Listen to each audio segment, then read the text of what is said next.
Ito maganda siya kasi manual transmission. Talagang pwedeng pang negosyo. Usong-uso to, makikita nyo to madalas sa mga service to ng PLDT, ng mga Converge. Ang daming ganito. Tapos nilalagyan nila ng roof rack, lalagyan ng mga ladder nila. Oh, di ba? Anyway, ito with 39,140 odometer. So batang-bata pa. Hoy, ginagawa mo dyan. Usong-uso talaga ngayon yung mga minivan kasi ito, napaka-komportable niya, napakaluwag niya sa loob. Saka, convertible talaga siya. Pwede mo siya gawin pang negosyo, pwedeng pang personal, pang pamilya. Ito, napakaganda. Ito, papakita namin to sa inyo. Ang dami ngayon, nauuso talaga ngayon yung mga minivan. Pero mostly na makikita nyo ng mga minivan, yung sumisikat ngayon, yung mga galing Davao, Cebu, yung mga converted sila galing Japan. So, yun yung usong-uso. Now, sabi ko, actually, tinignan ko rin yun, pinag-compare ko. Sabi ko, pwede itong klaseng van na to, pwede mo siya i-compare doon. Hindi magkakalayo yung sa presyo, pero mas, para sa akin opinion ko lang, mas reliable to pag maglo-long distance ka kumpara doon. Idea ko lang yon. So, depende siguro, baka may mga minivan user dito, pwede kayo mag-comment. Pero, yun lang, para sa akin, feeling ko lang, mas reliable to. Unang-unang locally manufactured talaga siya, tapos ang availability ng pyesa, malaki yung engine niya, so sa mga long distance travel, kayang-kaya niya. Pero maraming nagva-vlog kasi noon mga nagka-camping talaga sila, nagva-van life sila, na umiikot buong Pilipinas. Okay naman daw. But anyway, tingnan natin. Ito, pakita namin sa inyo. Kung isa yun sa kinoconsider mo na minivan, kasi yun nga, pwede siya pang pamilya, ilang seaters yun? 3, 5, 6, 7. 7 seaters siya, maliit lang siya na van, pero ang halaga nun, mga nag-range din siya from 250 to 350,000. Din yung mga pinakamaganda, loaded ng accessories, automatic lahat, powered lahat, maabot din ng almost 500,000. So ngayon, itong papakita namin sa inyo, mas malaki siya doon.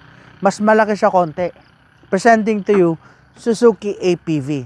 This is 2018 model na Suzuki APV, manual transmission din, at gasoline engine din. Same doon sa mga minivan na yon. Gasoline engine din yon. Pero ito, manual transmission. Anyway, meron din ito automatic. Ganon din, meron din nun automatic, meron din nun manual. Pero ito, maganda siya kasi manual transmission. Talagang pwedeng pang negosyo. Usong-uso to, makikita nyo to madalas sa mga service to ng PLDT, ng mga Converge. Ang daming ganito. Tapos nilalagyan nila ng roof rack, lalagyan ng mga ladder nila. Oh, di ba? Kaya ito, maganda to pang negosyo. Pwede mo to i-convert. Van life, kung gusto mo mag-van life, pwede rin to. Kasi mamaya pakita ko sa inyo ang interior. But anyway, tingnan muna natin dito sa sa exterior. Dati, matagal ko na rin itong nakikitang Suzuki APV. Pero parang hindi ko siya type. Napapangitan ako sa style niya. Kasi kung titingnan mo sa side, para siyang washing machine na nakadapa. But anyway, nung nagamit ko siya, so far sabi ko, okay din naman pala ito gamitin. Lalong-lalo na kung pang negosyo talaga. Maganda din siya gamitin, matipid sa gas, tapos comfortable. And ang feeling ko kasi nung dati, kapag nagda-drive ka nito, parang itatapon ka niya or ma-outbalance ka. Kasi sa taas niya, tapos maliit tapos mataas. So parang ma-outbalance ka. Pero nung na-drive ko na, hindi naman. Okay din naman siya. And comfortable din naman talaga. Anyway, so pakita ko muna sa inyo ang exterior. Dito sa exterior, medyo kailangan lang nito buff kasi medyo rough yung paint niya. Pero yan, kami na ang bahala niyan. Ganun naman palagi. Anyway, pag kukunin nyo to sa amin, ibabuff namin to, ililinisan namin. Tapos meron siya mga minor scratches. Like this one, like this one, may mga minor scratches hanggang dito. Yan. Tapos tingnan nyo, basic, naka-steel rim siya. Ganon din sa front, naka-drum brake dito. Tapos dito, naka-disc brake. Tapos ang tires niya, 185 rim 14. So, parang sa adventure lang din. So, mataas talaga siya. Okay? Tapos, kahit minivan siya, hindi sliding yung pinto niya. Yan siya, oh. Oh. Ganyan siya i-open. So, parang ano lang din, parang mga MPV. Oh, yun nga, kasi nasa category to kasi ng MPV talaga. Okay? So, dito naman sa pinakalikod, ganun din sa paint. Pero ito, okay naman siya, buo naman, wala naman damages, even here. So, okay naman siya. Yan. So, mostly talaga ang problema lang yan. May mga minor scratches and dents. Yan. Okay? So, yun lang naman so far. Then, basic nga, sa side mirror niya, manual mo siya i-fold, manual mo siya i-control. Sa antenna niya, manual din. Tapos, hindi rin siya naka-central lock.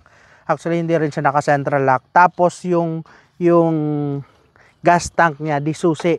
Kaya ang style nito, kung pag naka-start ka, maggagas ka, tatanggalin mo to sa engine mo, sa ignition mo, tapos para masusiyan, mabuksan nito. Okay. But anyway, yun naman talaga.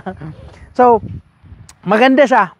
All in all, very presentable, malinis naman siya. Anyway, this is 2018 model, kaya wala pa naman gaano ipapagawa. Okay? Interior tayo.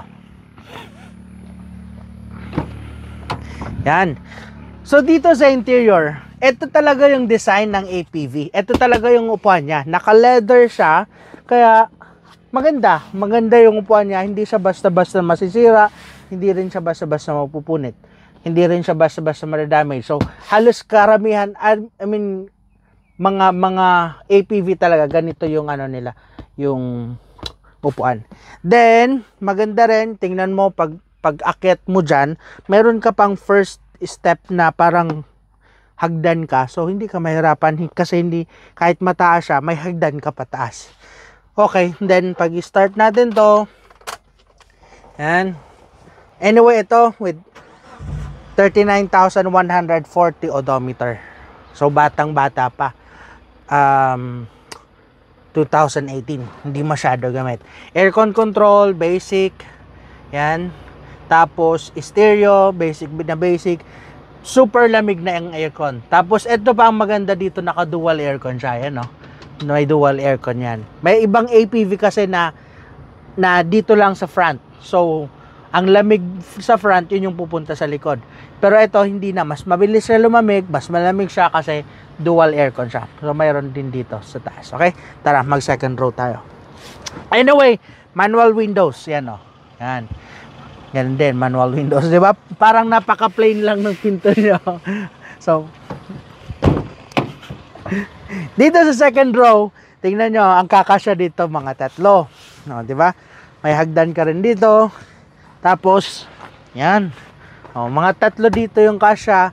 Dalawa doon, 5. Tapos dito, tatlo din. 6, 7, 8. Pero actually, pwede dito magsiksikan hanggang 9 hanggang 10. Basta maliliit lang, kayang-kaya. Okay? Tapos, ito, na-fold din to actually. Pwede mo to i-fold. Yan.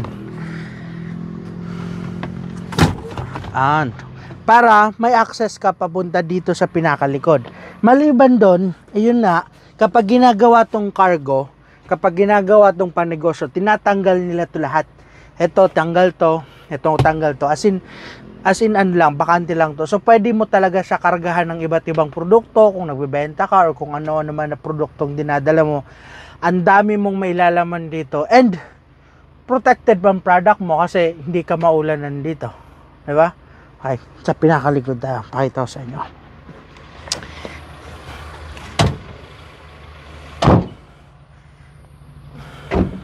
Dito sa pinakalikod, ayan o.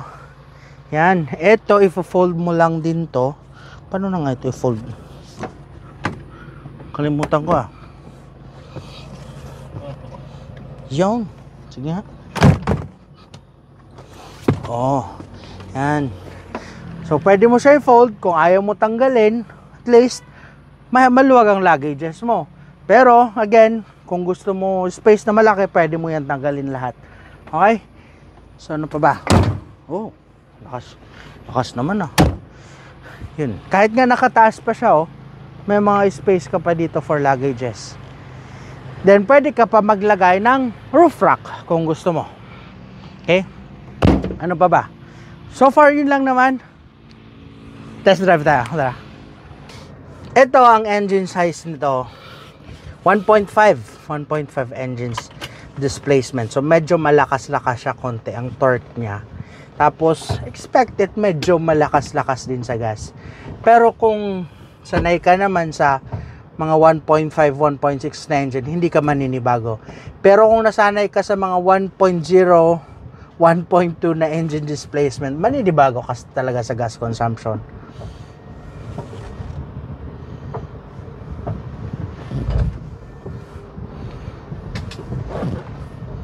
Lang suspension. Medyo matigas lang talaga yung suspension niya. Siguro dahil nga design siya for for commuter or for multi-purpose vehicle. APV nga ni all-purpose. All-purpose vehicle baga. O nga no. Shit, hindi ko yun alam. Man, ang galing mo. O nga no, APV, all-purpose vehicle. Mo talaga yun. Pambihira, hindi ko yun alam eh. Ang galing mo. Pero seryoso, hindi ko yun alam ha. So pag MPV, multi-purpose vehicle. Pag APV, all-purpose vehicle. May natutunan ako bigla. Anyway. Yan no. Ganda ng ano na. Ganda ng itakbo.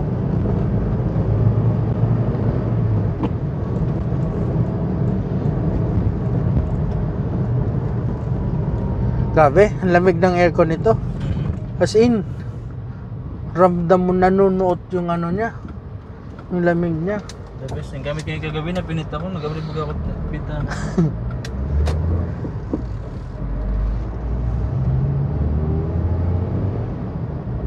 Kung may mga catering business ka, panalo to. May aircon services ka, may solar services ka. Pwede to. Shoutout, Equips.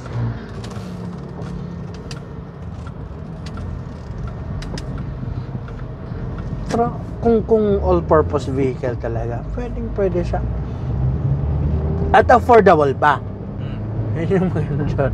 Napaka-affordable niya. Wala akong masabi sa performance niya. Yan nga lang yun, yung suspension. Tapos, ang hataw niya, bibigyan ka rin talaga niyang ng magandang hatak.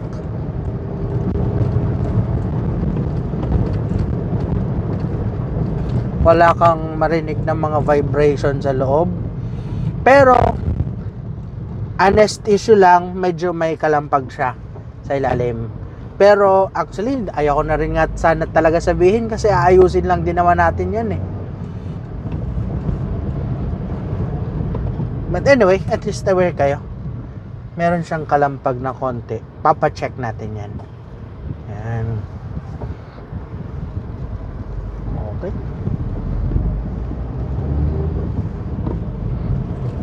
So asking price for this one. Asking price namin for this one, again, this is 2018 model Suzuki APV manual transmission gasoline engine with 39,142 odometer. Cash price is 380,000. Okay. Then syempre open din po siya for financing. Hindi lang ako nakapagpa-compute sa financing, pero estimate ko nito more or less ang down payment nito mga nasa, kung magda-down payment kang 100 or to 150,000, ang monthly amortization mo nito siguro mga nasa 13,000 or 14,000 for 3 years.